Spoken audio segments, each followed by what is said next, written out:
officially 30 days away from our move-in date. By the time you guys watch this, that 30 days is probably dwindling down to like 28 days. Anyways, our move-in date is May 24th. It is the most auspicious day of the year for me and my family. Like, overwhelmed just doesn't even cut it, but that's not why I'm here. I really wanted to get on camera to kind of bring you behind the scenes of what's going on, not only in the house, but like in my brain. A lot of you guys asked, what my process is. And my process is like very, very cerebral. I'm in my head for like a long time before anything gets done, anything gets like put on paper. It was very important for me to secure my contractor to demo the house first, but not just the house. We're only focusing on the kitchen. Like I tell you guys all the time, you have to kind of create a hierarchy based on the space that you'll use the most. So in this case, it's obviously the kitchen, because the kitchen before, although totally functional, I guess it was, but everything was really old. So the home had not been occupied for decades, is what I hear. That's what the neighbors tell us. So all the fixtures are very old. They're not eco-friendly. They work, but everything like rattles. It's so loud. And even though like you could plug it in and there's electricity, but it's not just something that's really functional for like a modern family, right? So I knew that the kitchen had to get demoed, and the kitchen is the only thing I'm focusing on. But if I were my own client, I would say start with what inspires you the most. But you don't just, wake up and inspiration strikes. I mean, that's a total freaking myth. You have to go out there and attack. It's almost like motivation. You don't just wake up motivated. You really just have to have a plan of action. So my plan was, it should always be you purchase your appliances first. But you cannot purchase your appliances when you don't have a color story, you don't have a palette, you don't have a design direction. And the design direction is usually dictated by whatever your color palette is, right? If I'm basing my interior design renovation on a feeling, which I am, I want calm, I want peace, I want serenity, and I really want to create like a sanctuary for my family to grow up in. My girls are, Khalees, the youngest, she is turning 4. The day after, a couple days after we move in, and Kamari is 6.5 years old. Okay, so we're in transition even with grade school, which is why this is so important to me. I didn't want them to just like hop around different schools like in the middle of their school year or any of that. So even though we purchased the house and we acquired the keys back in November, we're carrying 2 mortgages for like 6-7 months, which is outrageous. But I believe, my previous home, which is the very first home that my husband and I purchased, it was our starter home. It was just perfect. It was just so perfect and modest and small for my growing family. And we're not selling it. The layer that's on top of that is that we're going to also become first-time landlords, okay, which we've never done before. But I have a vision for myself and my family. Like that house, the mid-century, that cute little mid-century house is going to stay in our family. Right now, I want to rent it out, but I imagine it's going to go to the girls. I can also imagine it becoming like my retirement. What if the girls like go away for college and then they get married and then, they're not here. So I always imagine coming back to a space that really nurtured us when we were such a young family. So we're not getting rid of that house right now. I'm fluctuating between these 2 projects. Once we finish the renovation here with the kitchen, I get my family moved in, and then I have to set up our house and get it ready for renters. So there's a lot of layers that are involved. So with this current house, I'm delaying our renovation. I sent out a community post with you guys like last week, and it was met with just so much encouragement and so much amazing advice. Oh my God, I'm gonna cry. You guys really came through. Like, you came through, and I just feel like this burst of energy right now, because the community that has been there for me throughout the beginning of YouTube, which was, January of 2019, you guys have seen me grow. You've seen my taste evolve. You've seen the channel evolve to what, you know, the type of content that I want to make nowadays. When I get settled back into this house, yes, we're going to get back to like interior design tips, you know, how to create like a really luxurious space on like a very small budget, which is what I'm working with right now. The budget that I had allotted for this design is now going towards like just homeowner issues. I have a crack in the foundation. The gas line's not working. We have like so many issues with the pool. You know, I think a big, beautiful, like glistening pool is like for me at least, you know, it was like always my dream. I grew up in a home with a pool that we never ever used. And it was because the direction of the pool was like horrific. My mom didn't know it at the time, but the pool was completely hidden in shade for like from noon to 6 p.m., which is when you would most likely swim. So it was always cold. We never heated it up. And it was just one of those things that I just felt was like a money pit. So because of my current medical issues, my doctors have told me that I can't do high impact sports anymore. You know, I used to be a super duper avid runner back in my 20s and into my 30s. I got back surgery, you know, like a year and a half ago. But beyond that, the pool was really important for me because I can only do so many, you know, so many exercises, yoga, Pilates, swimming. And those are also things that I enjoy. So the pool was a priority. The kitchen is a priority, but the kitchen is waiting on me because I haven't found the perfect slab. As soon as I'm done with this little confessional, I'm gonna run to a couple more slab yards here. I've probably visited like over a dozen slab yards in Orange County, a lot of the slab yards that I take my clients to. And I have actually, you know, saved a lot of really great contenders, but none of them are like the one. You guys know what I mean? It's like when you know it, you know it. And when I shop with my clients, I tell them the exact same thing. When you know it, you know it. Some clients come right up to me and they say, you know what, Julie, I've always dreamed of, you know, having white Calacatta gold marble in my kitchen. I imagine this with like white oak rift cut cabinets and like beautiful gleaming black brass fixtures. You know, that's great. I love that. I love that you already had a vision and we're going to attack. We're going to shop with your dream list in mind. But for my own property, that's not how I operate. You know, I operate with a feeling. I want to feel it out first. I want the stone to call to me, to speak to me. And then that stone dictates the entire design. So I'm not giving up. I'm going to shop around here locally first. And then I'm actually going to head up to LA. Probably going to do an LA trip this weekend. So to me, I absolutely believe, but that doesn't mean that I'm not designing the entire kitchen around my dream palette and my dream slab. So I've already designed the kitchen in terms of where the cabinets are gonna go, where the sink and the appliances are, but I haven't specified any of it. My dream is paneled everything, right? I think a very luxurious kitchen has paneled refrigerator, a paneled dishwasher. And then all of a sudden that budget goes to all of these homeowner issues and then that budget gets cut down. So I may not get, you know, my dream wish list in phase one, but it's gonna come. I do want to show you kind of the state of what's happening in the house right now because next I'm having my contractor in and we are going to refinish the floors. I have dream floors in mind too, but originally when I told him that I wanted these really beautiful engineered hardwood floors and I went and I specified it out, the cost was like over $30,000 versus the $6,000 that he's quoting me just to refinish the existing hardwood floors that I have. Now the hardwood floors that I have is absolutely beautiful, okay? And it's still in really great condition because nobody lived here. But the color is just so orange and it doesn't really vibe with the furniture that I already have. I'm not even buying new furniture, mind you.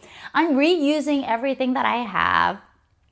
I'm not painting any of the walls, but I will show you what is on the list of the priorities so that you understand when you're working with a very, very limited budget from the get-go. These are the things that I'm prioritizing because later down the line, it's just gonna set me up so I can do a lot of DIY projects myself, and all of the hard labor, the like dirty work, anything that's going to, you know, cause dust, debris flying around, it's just already done and we're checking that off. So let's take a look at the house. Filming in my office right now, since after we took out the popcorn ceilings, they removed my sliding doors, which are going to get reinstalled. And then same thing with the girls' room. So this is going to become the girls' playroom, and they're removing all of the baseboards. We're reinstalling new baseboards because I'm actually going to paint the room myself, which means these baseboards have to go because this is not the baseboards I'm going to use. But this is such an easy thing for my contractors to do, and then I can paint myself. So as you can see, the hardwood floors are in such great condition. They're just not the right color. In order to refinish the floors, you have to remove all of the baseboards. So once they remove it, I'm also replacing the baseboards. I'm not replacing the casing because I'm cheap and budget is only going to permit for me to purchase brand new baseboards because they run all along the perimeter of the house, and it also runs into the common areas and the bedrooms as well. So these baseboards I'm keeping because there's actually a flooring transition. And this is how you know it's an old house. They kind of laid this new hardwood on top of like really old melamine. And here is tile. So I'm keeping this tile to save on the budget, but I will be refinishing these floors. And then here's the current condition of my family room and the kitchen that you guys have seen a million times. So I've already specified where I'm going to place the cabinets, what the cabinets will be. Refrigerator's right here, the hood is right here, range is right here, nothing changes.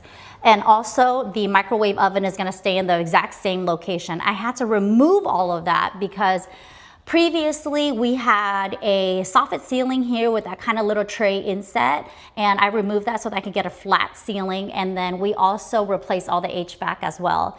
I spent a little bit of money on the new mud-in linear registers and supplies here that you could see. We have that covered, but it's just a very modern look, and I like that better just because it's a little bit of an upgrade.